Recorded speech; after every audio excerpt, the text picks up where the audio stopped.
అందరికీ నమస్కారం. నేను ఇప్పుడు ఈ వీడియో చేయడానికి రీజన్ ఏంటంటే యూట్యూబ్ ని ఊరికే స్క్రోల్ చేస్తుంటే దువ్వాడ శ్రీనివాస్ గారు, దివ్యల మాధురి గారు ఇద్దరికి సంబంధించిన రీల్ ఒకటి వచ్చింది. ఇదేంటి మాధురి తెలుగు అమ్మాయి అని చెప్పి ఛానల్ కనపడింది. ఆ ఛానల్ ఓపెన్ చేసా, ఊరికే ఆ వీడియోస్ ఏమున్నాయి అసలు ఇవిడ ఏం చేస్తుంది అని ఓపెన్ చేసా. ఇదిగోండి ఛానల్.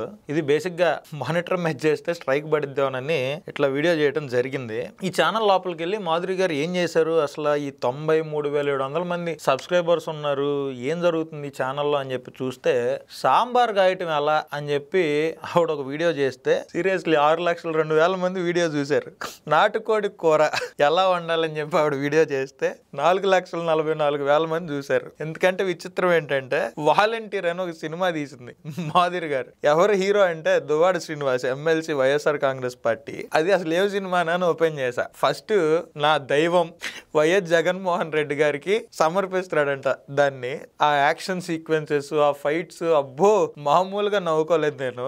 ఇంకా ఫైనల్ గా జగన్మోహన్ రెడ్డి పసుపు కండవాలు ఇదంతా వేసేసి టీడీపీకి కేడీపీ అని పేరు పెట్టి ఈ వీడియోనైతే మరి డైరెక్టర్ ఎవరో తెలియదు కానీ మాధురి గారు తీపిచ్చారు. దువ్వాడ శ్రీనివాస్ గారు అయితే హీరో. దీంట్లో జగన్మోహన్ రెడ్డి మీద ఉన్న అభిమానాన్ని చాటుకోవటానికో మరి ఎందుకో గానీ ఈ సినిమా అయితే తీయటం జరిగింది. కాకపోతే జగన్మోహన్ రెడ్డి గారు 151 సీట్ల తర్వాత 11 సీట్లకు పడిపోయిన తర్వాత ఈ సినిమాని రిలీజ్ చేయడం జరిగింది. ఆ సినిమాని కూడా 2,60,000 మంది చూశారు. అరే అసలు ఇంత ఖాళీగా ఉన్నారేంట్రా మీరు అని నాకు అనిపించింది. ఇంకా ఈ షార్ట్స్ లో అయితే అసలు దివ్యల మాధురి గారిది, దువ్వాడ శ్రీనివాస్ గారి యాక్షన్ ఇక మామూలుగా ఉండదు. ఏంటి వకులా సిల్క్, కాంచీపురం వకులా సిల్క్స్ అంట.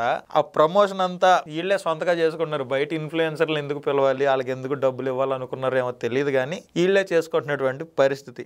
రఫ లడ్డు ఎలా చేయాలంటే 1,38,000 మంది చూశారు. రే నాయనా అసలు మీరు ఏమనుకుంటున్నారా బాబు, సాంబార్ గాయటం మనకి దివ్యల మాధురి గారు నేర్పిస్తేనే అవుతుందా? మా ఇంట్లో వాళ్ళకి ఈ ఛానల్ చూపిస్తే వాళ్ళు అంటున్నారు, వాడికేమో పిల్లవన్నా పిల్లలన్నా రెస్పెక్ట్ లేదు, ఆ పిల్లలు రోడ్ల మీద పడి ఎడుతున్నారు, వాడేమో మాధురితో తిరుగుతున్నాడు, నువ్వేమో ఆ ఛానల్ గురించి మాతో మాట్లాడుతున్నావు, కనీసం నీకన్నా సెన్స్ ఉండాలా, నువ్వు చెప్పే సోదేంటానికి మాకన్నా సెన్స్ ఉండాలా అని చెప్పి మాట్లాడుతున్నారు. బేసిక్ గా వీళ్ళకి నిజంగా పాజిటివ్ ఫాలోయింగ్ ఉందా, నెగిటివ్ ఫాలోయింగ్ ఉందా, సమాజం వీళ్ళని మంచిగా చూస్తుందా, చెడుగా చూస్తుందా, జనాలు వీళ్ళ గురించి మంచిగానే అనుకుంటున్నారా, చండాలంగా అనుకుంటున్నారా, అసలు ఈ ఆలోచనలు ఏమి లేవండి వీళ్ళకి. వాళ్ళ భార్య ఏమైపోయిద్దని ఆలోచన దువ్వాడ శ్రీనివాస్కి లేదు.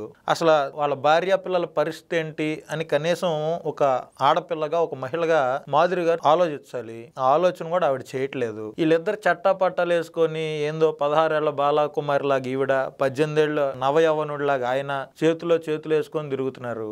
ఎక్కడ తిరుపతి వెళ్తున్నారు, వివిధ ప్లేసులకి ఎక్కడికి వెళ్ళినా కూడా ఈ రీల్స్ పిచ్ ఏంటో, ఈ పబ్లిసిటీ పిచ్ ఏంటో అర్థం కావట్లా. ఆయన రాజకీయాల్లో నుంచి వచ్చిన వ్యక్తి, రాజకీయాల్లో ఉన్నటువంటి వ్యక్తులు ఎంత హుందాతనంగా ఉండాలి, అది ఎలా మెయింటైన్ చేయాలనేది దువ్వాడ శ్రీనివాస్ గారికి తెలియదు. మరి ఆవిడ మాధురి గారు మాయలో పడిపోయాడో, లేదా మాధురి గారు ఈయన మార్చిందో, మాధురి గారు ఈయన కోసం మారిందో ఎవరికి తెలియనటువంటి పరిస్థితి. మామూలుగా పల్లెటూళ్ళలో అయితే వీళ్ళ స్టోరీ అంతా చెప్తే తూ అని మొహాన్ని ఉమ్మేసే పరిస్థితులు ఉన్నాయి. జగన్మోహన్ రెడ్డికి కూడా 16 నెలలు జైల్లో వెళ్ళి వచ్చాడు కదా, వచ్చిన తర్వాత ముఖ్యమంత్రి కాలేదా అని మరి దువ్వాడ అభిమాన సంఘం ఏమన్నా ఉందేమో వాళ్ళు క్వశ్చన్ చేయొచ్చు. ఆయనకి లేదని సిగ్గు మనకి లేకుండా ఉంటే ఎలాగా?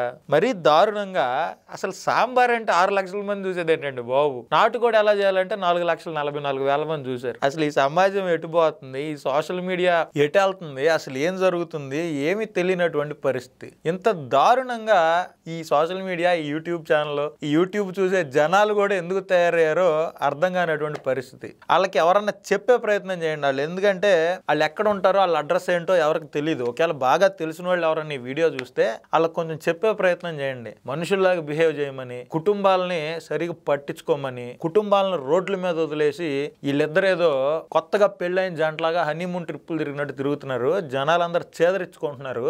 పాప మా ఇద్దరు ఆడపిల్లలు రోడ్డు మీదకి వచ్చి మా నాన్న మాకు కావాలని ఏడుస్తుంటే జనాలందరికి చాలా బాధ వేసింది. ఈయనేమో ఈ రీల్స్ రాండి వేసుకొని తిరుగుతున్నాడు. అసలు వీళ్ళిద్దరి మధ్య ఏముందో ఏమి లేదో, వీళ్ళు నిజంగానే పెళ్లి చేసుకుంటారో, ఆ డైవర్స్ వస్తాయో రావో తెలియదు కానీ ఒకవేళ డైవర్స్ వస్తే దువ్వాడ శ్రీనివాస్ గారికి ఆ డైవర్స్ వచ్చిన తర్వాత పిల్లలకి ఏం చేయాలో చేసిన తర్వాత ఆయన ఎవరితో తిరుగుతా ఎట్ట తిరుగుతా ఎవరికి సంబంధం లేదు. ఆ పిల్లని అట్లా గాలికి వదిలేసి పిల్లల్ని వాళ్ళ భార్యను అలాగా హింసిస్తా ఈవిడతో ఈ రీల్స్ చేస్తా ఎంత దిగజారిపోతే ఒక్క రాజకీయ నాయకుడు అట్లా రీల్స్ లో ఇందులో పార్టిసిపేట్ చేస్తాడు, అట్లా కెమెరా ముందుకు వస్తాడు అనేది దువ్వాడ శ్రీనివాస్ గారిని చూసి నేర్చుకోవచ్చు. విలువలు పలవలు లేని వ్యక్తి దువ్వాడ శ్రీనివాస్ అని నాకు ఈ రీల్స్ అన్ని చూసిన తర్వాత అర్థమైంది. అరే మరీ దారుణంగా రసం ఎలా పెట్టాలంటే 1,00,000 మంది చూశారు. ఇంత దారుణమా? మరి ఇంత ఖాళీగా ఉంటారని, లేకపోతే ఇంత కరువులో ఉంటారని నేనైతే అనుకోలే. అసలు వీళ్ళిద్దరి జంటను చూస్తుంటే నిజంగా పిచ్చి ఉన్నోడికేమో పిచ్చి తగ్గిపోద్ది, పిచ్చి లేనివాడికేమో పిచ్చి వచ్చి ఎర్రగడ్డ హాస్పిటల్లో జాయిన్ అవ్వాల్సిన పరిస్థితులు వస్తాయి. వీళ్ళని మళ్ళీ మీడియా వాళ్ళు హైలైట్ చేయటం, వీళ్ళిద్దరు వల్ల సమాజానికి ఏమన్నా మంచి మెసేజ్ వస్తుందా అంటే లేదు. ఎక్కడ చూడు వీళ్ళు బయటకు వస్తే చాలు మీడియా వాళ్ళు అదే పనిగా, మీడియా వాళ్ళకి కావాల్సింది టీఆర్పీలు. వాళ్ళు అసలు ఏది చూపిస్తారో, దీనివల్ల సమాజానికి మంచి ఉందా లేకపోతే సమాజంలో ఇబ్బందులు ఏమైనా చూపిస్తారంటే వీళ్ళిద్దరు జంట ఏదో నిజంగా ఆ కాలం నుంచి ఈ కాలం దాకా ఆదర్శంగా ఉన్న జంటలాగా చూపిస్తున్నారు. సో కొంచెం మనం ఏం చూస్తున్నాం, మనం ఏం చేస్తున్నాం అనేది సెన్స్ పెట్టి ఆలోచించాలని, వీళ్ళిద్దరిని ఇంత హైలైట్ చేస్తున్న మీడియా కొంచెం దూరంగా ఉండాలని మనస్ఫూర్తిగా కోరుకుంటున్నా. విపరీతంగా నవ్వు వచ్చింది నాకు ఈ వీడియో చూశాక. ఆ ఛానల్ చూసిన తర్వాత ఎంత నవ్వు వచ్చిందంటే, అసలు సాంబార్ ఎలా చేయాలంటే 6,60,000 మంది చూశారు ఈ వీడియోని. రసం ఎట్ట పెట్టాలంటే 1,00,000 మంది చూశారు.